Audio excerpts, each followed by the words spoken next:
umpisahan natin dito mga boss. Mamaya na yung away-away na yan. Umpisahan natin naku,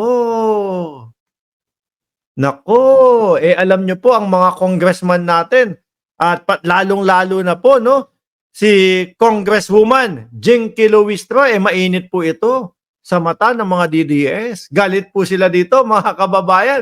Kasi napakagaling pong congresswoman, mga bossing. Lahat po nahuhuli. Lalong-lalo na po yung idol ng mga DDS na si Attorney Harry Roque. Lahat po nako-corner at napapaamin. Nako, mga kababayan, mukhang suportado po ng ng Pangulong Marcos mga bossing. Ayan po, saan po ito?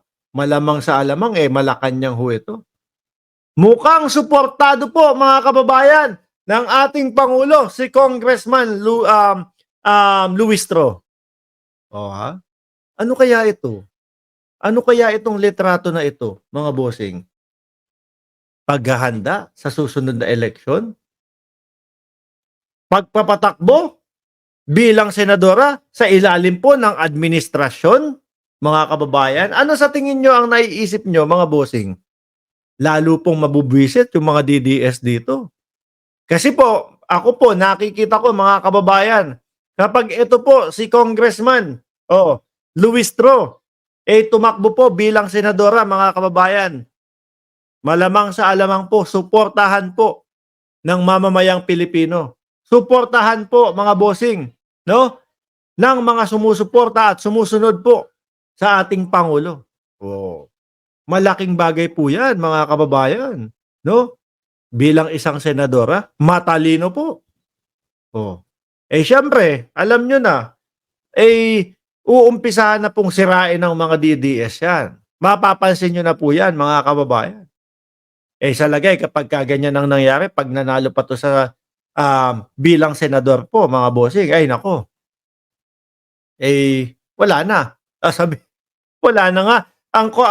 Ang Kongreso nga talagang maayos na yung ginagawa. Pati Senado, maayos na din ang ginagawa. Wala na yung mga nangangate ulo ko dito kay Labato. Wala na yung mga pabato-batong hearing, yung mga pabinoy-binoy na astahan sa Senado. Malamang po yung mga yon, mga kababayan, mapupuna po yan, no? Ikaw, tanong ko po kayo, mga kababayan. Total naman yung mga DDS, 'di ba? Nagse-survey sila para kay Vic Rodriguez. 'Di ba? Nangangapa Kumakapa sila, kinakapa nila. Sino kaya ang boboto dito sa pambato nating libro? No? Na si Vic Rodriguez. Mukhang malabo. Hindi ho lumalabas hindi ho lumalabas yung pangalan sa 12 senador ho, mga kababayan. Na lalamunin po yan nila Tulfo. Mga bossing. Lalamunin po yan. Malabo pong makapasok. No? Pero kapag lalo po mga kababayan, tumakbo sa ilalim po ng administrasyon, ano po masasabi nyo? Ako po, unang takbo pa lang yan bilang senadora, tingin ko po talagang pasok na agad, mga kababayan. Madami pong humahanga. Madami pong humahanga kay senadora. Hindi pa. Magiging pa lang kung sakaling tumakbo po, mga kababayan. Kailangan ho natin ito, no? Kailangan ho natin ito, lalo na po nakikita natin yung Senado natin, mga kababayan, parang ang daming gunggong. Parang ang daming aanga-angang senador ho, mga bossing. Kapag ka tayo boboto at mamimili, no? Nung mga mamumuno po sa Senado natin, dapat ganitong tao, mga kababayan. Yung talagang matalino, talagang para sa lehislatura, di ho ba? Tingin ko ganun ang plano dito. Tingin ko siguro inuudyo ka ng ating Pangulo, Congressman Luistro, tumakbo ka na lang bilang senador. Sa ilalim ng administrasyon. Di ho ba, mga kababayan? Kapag ka po may backup ng Pangulo yan, no? Tapos nakakasama doon sa tawag doon? Nakakasama doon sa mga rally-rally, makikilala lalo ho yan. Ano yan, MR mo? Martin Romualdez? MR. Martin Romualdez. Siguro naman, alam nyo na yan. Aanga-anga na lang yung magsasabi ng Martin Romualdez yan. Tapos makita nyo, pangalan ko, Mark Ramos. Di ho ba? Tanga-tanga na lang siguro ho, mga kababayan. Yung mag-iisip na Martin Romualdez yan. Tapos ang pangalan ko nakasulat dyan, Mark Ramos. Yung mga ganong nag-iisip siguro, mga bobo ho, ano? Di ba? Mga bobo ho siguro yung mga ganong nag-iisip. Malamang ito, si Congressman Jinky Luistro, mga bossing, umpisahan na pong sirain, lalo na pag nakita ho ito.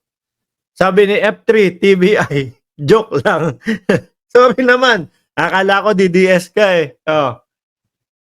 Uumpisahan na pong banatan ito, mga kababayan. Sabi ni Gentle Railing, wag na lang, mas maganda sa Congress na lang si Attorney Jinky. Hayaan na sa mga bugok ang Senado. Mas kailangan po kasi natin, no? Mas kailangan po natin ng mga senador na maayos at matalino ho. Hindi kagaya ng mga pambato ho ng PDP. Sabi ni Mark Anthony Balino Katukayo, no to all PDP senators, no to Aimee, no to all Duterte. Yung mga pang-front po ng PDP. Nangunguna dyan si Salvador. Di ba? Si Philip Salvador po. Yung bang tipong mabanggit lang yung pangalan na, tatakbo ka? Opo, Ipe Salvador, tatakbo po ako, senador. Pakiulit mo nga, tatakbo ka. Yung doon pa lang po, mabanggit ang pangalan na siya tatakbo ng senador, maghahalakaka na po siguro ang tao. No? Paano kaya ipe-present ng mga nung mga nagbablog, yung mga susuporta, no, kay Ipe Salvador? Ito po, nako, si Congressman Luistro, napakadali pong nito. Napakadali pong ilapit sa tao na to. No? Sabi ni Alona, gusto ko yan si Jinky Luistro, magaling talaga na pagkaabogada. Amon, Calypso, pinakamagaling ka na. Oo, ayaw namin company Kibuloy. Sabi ni Elmon Estoque. Speaking of company Kibuloy, yung tatlo na yun po, tingin ko talagang runner-up po yun na makasuhan ng obstruction of justice. Yung mga ganon, pag ganong hearing, tingin ko po kapag ito, naupo sa Senado, harang po yun. No? Sandali lang, bakit kayo magpapahearing ng mga ganyan? Sasayang lang ang pera ng taong bayan sa ginagawa niyong pahiring-hiring na yan. Ganyan, mga bossing. Di ho ba?